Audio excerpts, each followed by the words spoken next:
যোগী রাজ্যে বাংলার পুলিশকে বাধা।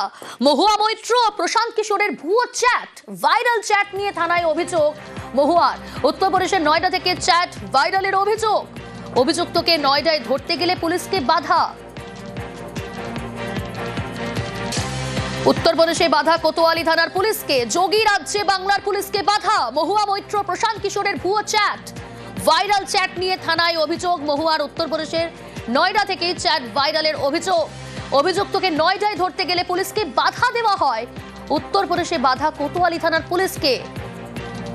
শুধু বাধাই নয়, পুলিশকে অভিযুক্তকে পালাতে সাহায্যের অভিযোগ।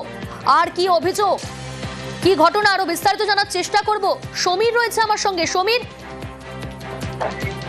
দেখো প্রিয়াঙ্কা, মহুয়া মৈত্র এবং প্রশান্ত কিশোর এদের দুজনের মধ্যে যে চ্যাট, সেই চ্যাটের ফেক চ্যাট তৈরি করে এবং ফেসবুক বা সোশ্যাল মিডিয়ায় প্রচার করা হয়। এবং এই বিষয়টি মহুয়া মৈত্রের নজরে আসতে মহুয়া মৈত্র গত 7 তারিখে কোতোয়ালি থানায় অভিযোগ দায়ের করেন এবং অভিযোগের ভিত্তিতে তদন্ত শুরু করে পুলিশ এবং জানতে পারে এই ঘটনার সঙ্গে যুক্ত রয়েছে উত্তরপ্রদেশের সুরজিৎ দাশগুপ্ত বলে এক ব্যক্তি।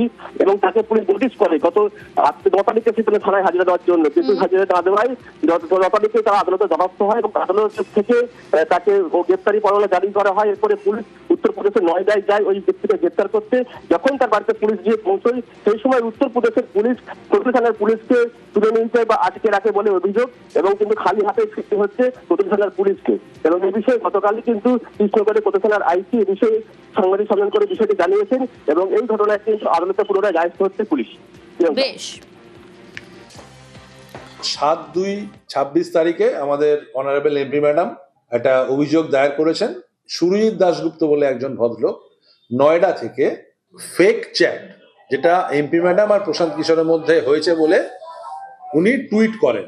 আমাদের ডিজিটাল ফরেন্সিক থেকে আমরা টেস্ট করে দেখেছি ওটা পুরো ফেক এবং ফোর্জড, এবং তার উপর আমরা কেস রেজিস্টার করি, আমাদের লোকাল কোর্টকে প্রেয়ার করি এবং লোকাল কোর্ট থেকে ওয়ারেন্ট ইস্যু হয়। এটা তো ওনাকে অ্যারেস্ট করার জন্য যায় এবং লোকাল পুলিশের অ্যাসিস্ট্যান্সে যখন আমরা রেড করতে যাই তার বাড়িতে, তাকে বাড়িতে পাওয়া যায়, কিন্তু লোকাল পুলিশ অদ্ভুতভাবে ওখানটাকে পুরো টেনে ওখান থেকে নিয়ে চলে যায় এবং সুরজিৎ দাশগুপ্তকে বাড়ি থেকে পালিয়ে যেতে ফুললি অ্যাসিস্ট করে ইউপি পুলিশ।